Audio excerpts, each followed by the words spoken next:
If your earthly blessings are leaving you empty, this is a sign God is calling you to seek Him more.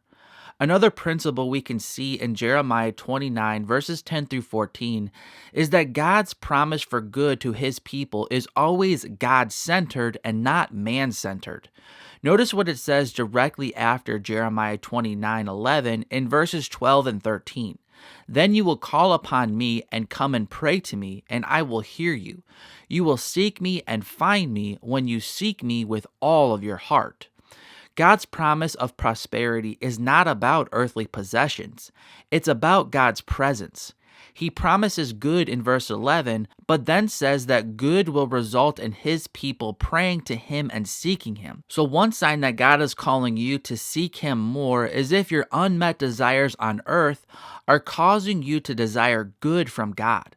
When this world leaves you empty and feeling lost, it means your heart is craving something this world can't give you. God Himself. As C.S. Lewis wrote in his classic book, Mere Christianity, the Christian says creatures are not born with desires unless satisfaction for those desires exists. A baby feels hunger. Well, there is such a thing as food. A duckling wants to swim. Well, there is such a thing as water. Men feel sexual desire. Well, there is such a thing as sex. If I find in myself a desire which no experience in this world can satisfy, the most probable explanation is that I was made for another world. If none of my earthly pleasures satisfy it, that does not prove that the universe is a fraud.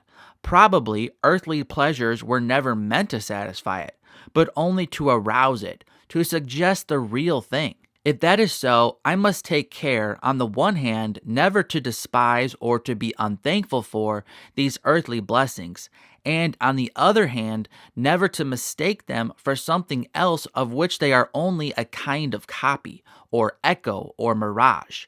I must keep alive in myself the desire for my true country, which I shall not find till after death.